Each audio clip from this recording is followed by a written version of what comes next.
So if I remember correctly, we just did the, uh, or we just started the test.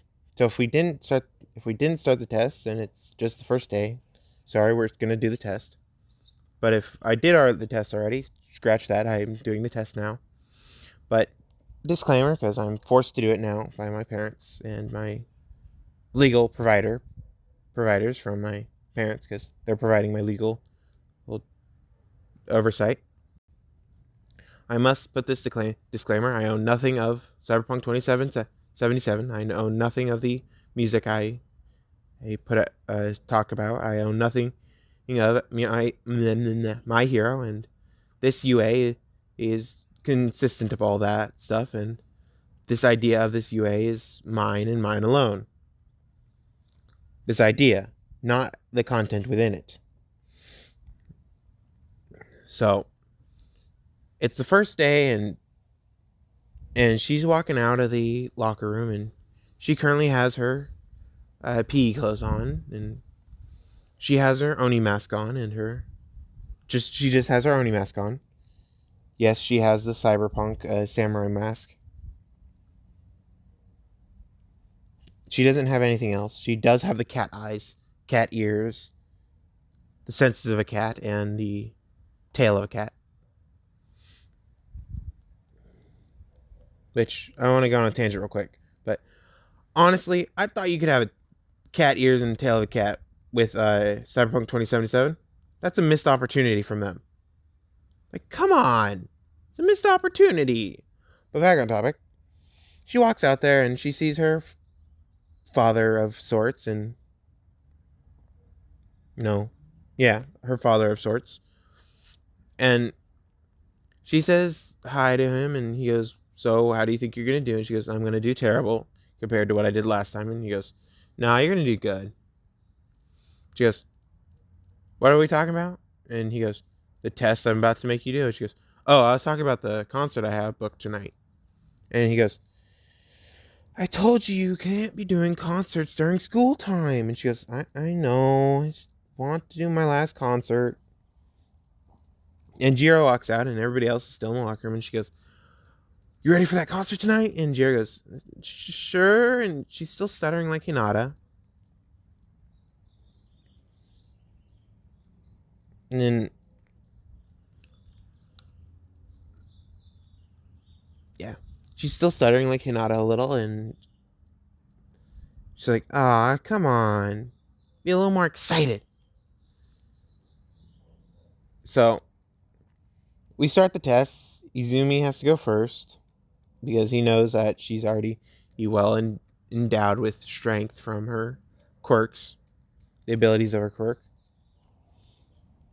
So she throws the ball and she gets roughly 658-ish meters.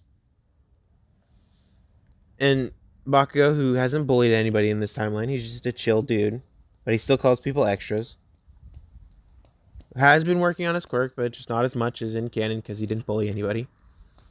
And he throws the ball and he gets roughly 600-ish meters. And everybody else gets cannon. Izumi gets the best long jump because Bakugo can't stay up in the air. She gets the best pull-ups, push-ups, sit-ups. She gets the best pacers because I'm going to add the pacers into this one. And she gets the best she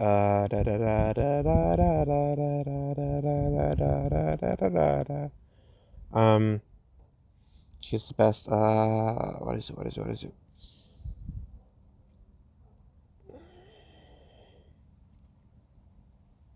Runtime. And everybody asks what's her quirk, and she goes, "I'm a Nico," and that's it. She doesn't say anything else, and they go, "But what about those blades in your hand?" And she goes, "What, these ones?" And she flings out the blades, and she just has her hand strangely angled, and the blades are just further than her hand, or her fingers. And they go, "Yeah, those." And she goes, "Oh, that's not my quirk." And they go, "What?" And she goes, "Yeah." And she tells the story of how she was trapped in a landslide and she was gone for 6 months, and she doesn't know how she got these limbs, but she did. And Jiro didn't know the story, but she knew that she had artificial limbs, and Jiro starts to cry, being like, I never knew, and she goes, yeah, because I never told you. But beyond that, I have found a family that is taking care of me and will always take care of me. Oh, crap. There you go. Cool. So, this is a month later, and it's the USJ. No, Heroes vs. Villains.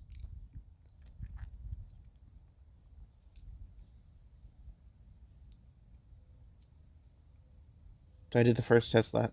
Oh, crap, I missed something for that one. So I'll do that one next. So, it's the Heroes vs. Villains, and she pops her hands off and puts on new hands that were effectively given to her by the support course, because she literally cut off one of her hands and it grew a extra part in her hand, and she basically clicked it back into place and she could move it again. So she popped her hand off and grabbed one of the new hands and put it on, then popped her other hand off and grabbed one of the new hands and put it on. So she doesn't have the mantis blade hands anymore. She has the gorilla arm hands. And they see this and like, what the hell happened? And she goes, oh, I changed out my hands. And she popped her hand off and said, see? And they see what looks like flesh and metal mixed together and like, that's disgusting. And she goes, that's just a hologram. And she clicks a button on one of her arms and it shows a little rock and goes, that's actually what's controlling my arm. And she pushes the rock back in and goes, I don't know how it works, but apparently my quirk is human augmentation. And that's all I'm going to say. And they go, oh, okay. And by this time, she's been working with the support course to get different arms and different abilities with her arms and legs. So she does have a double jump. Yes, I'm going to give her the double jump, but she prefers the high jump. And she does have the razor wire and the razor wire, mantis blades, gorilla arms. There's one other. Hold on, I'll be right back. The arm cannon. And it only shoots the sleep darts. So, she has the arm cannon, she has the gorilla arms, but she prefers the arm cannon on her right arm instead of her left. I think it's the right instead of the left. No, I think it's the right that it's originally on. So she prefers it on the original arm, and she opened up the original arm and never saw a rock, so she put in the arm cannon augment on that arm with the help of the support course, and she can just change out her hands, and she can keep the arm augment. And yes, she's had multiple surgeries at this point to change out her inner organs for machines and high-tech machines at that. So she's changed her lungs into high-tech lungs. She changed her heart into a high-tech heart. She changed her intestines and her stomach and all that. So she's not more robot than machine, but she's kept her fleshy brain, and she changed out her eyes so they look like blue and white eyes. So the slit in the center of the eye and the little black lines that you normally see in an eye are white, and the surrounding area is black with a blue iris. And her Oni mask is blue with black teeth and blood dripping down the sides. And her hair is dark red because she wanted dark red, and she's weird like that. And when she walks out of the hallway, she looks like this. With a samurai sword, she has the tight jeans, the leather jacket, she has the tank top on, And everybody sees her, and the only one who really gets affected is Jiro, who gets a nosebleed. And Mina, seeing this, is like, oh my god, tea.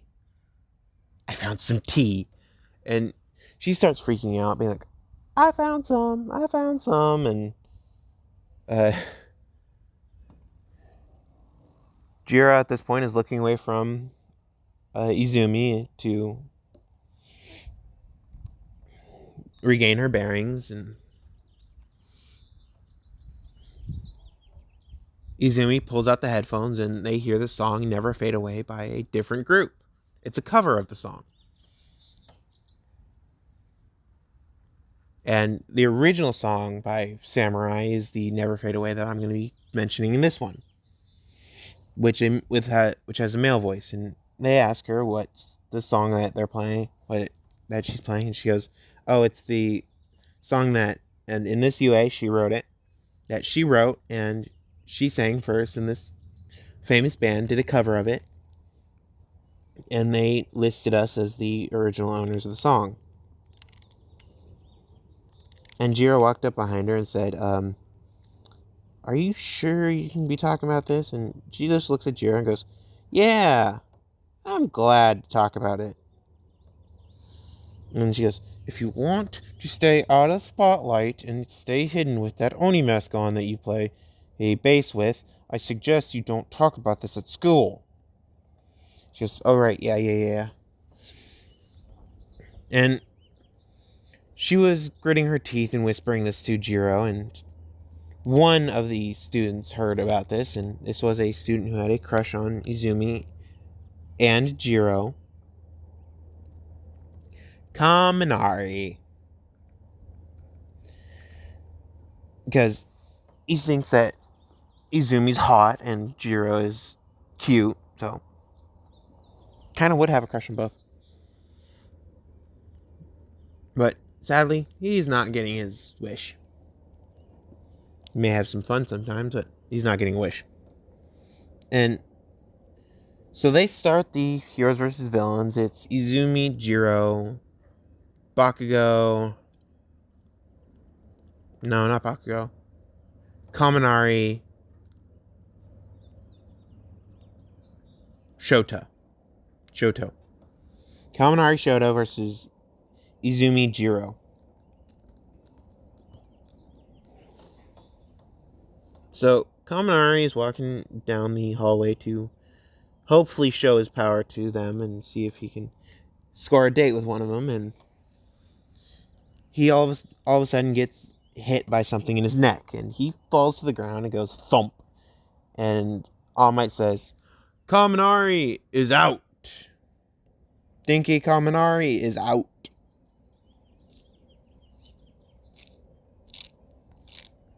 And then it's Shoto is like, what the hell? And he has a slight crush on Izumi, so he's like, I'm going to protect this bomb and win to impress her.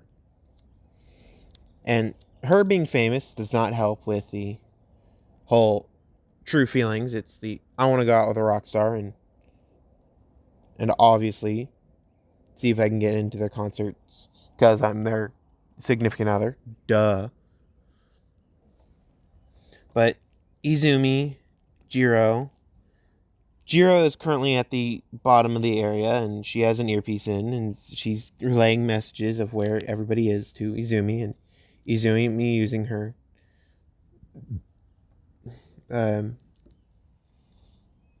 cyberware to contact her and understand what she's saying. She says thank you, and she walks up to this room and uses her cat cybernetic eyes to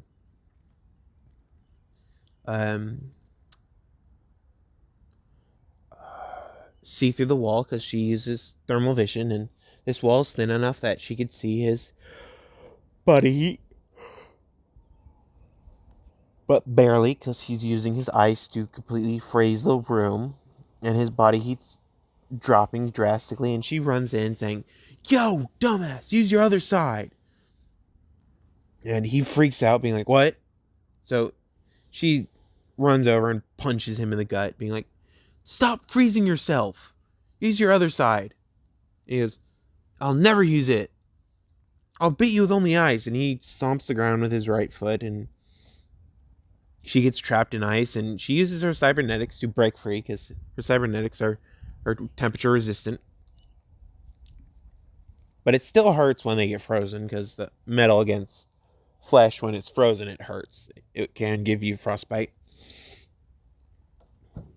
So she's like, this freaking hurts. And she wins because obviously she wins. Duh. She's a badass in this one. So,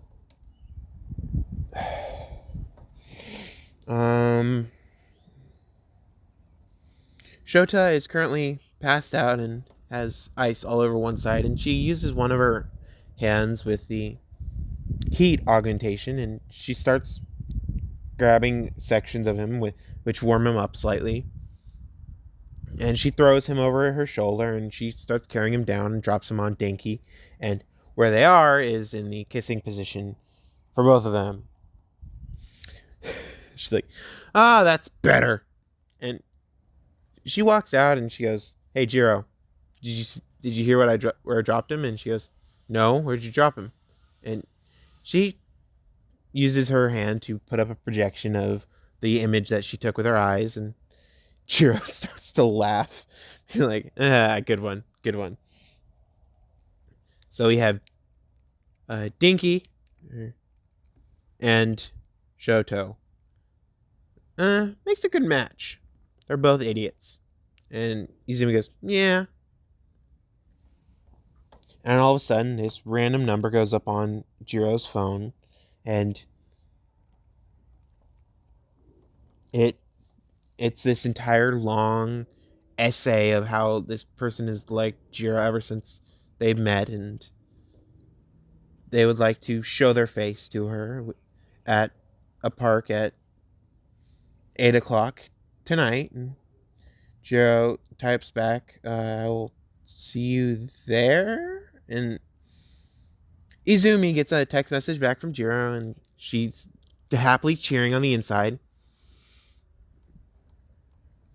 And Jiro is just like, oh, what a weirdo. Because she saw Izumi start to dance from the victory that they just got. But really, Izumi got the victory by asking Jiro to meet her at the park so they can confess in privacy. So we skip to the end of the day, and they're walking home, and Izumi gets dressed in her leather outfit. Her cyberpunk leather outfit. It's not the one that has a samurai on it. It's a replica without the samurai logo. It's basically the same thing without samurai on it. And she doesn't wear her Oni mask out. She just wears the glasses. And she walks to the park, and she sits on a bench, and she's just sitting there.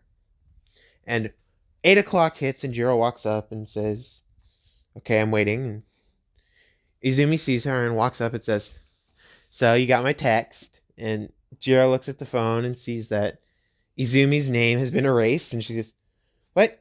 What? And she goes, remember, I can hack things really easily with my arms? And I'll be right back.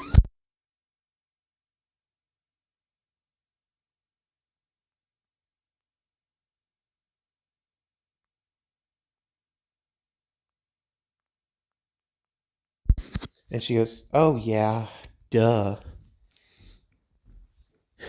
And Izumi hugs her, saying, so will you? And Jiro goes, yeah, I will. And I'm going to end it there. I know this is a really short one compared to the last one, but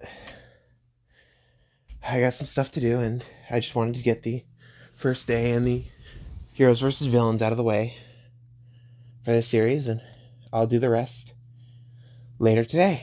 So, goodbye. Talk to you guys later. sayonara, peace, have a great day, have a great rest of the day, whatever part you're on. See ya.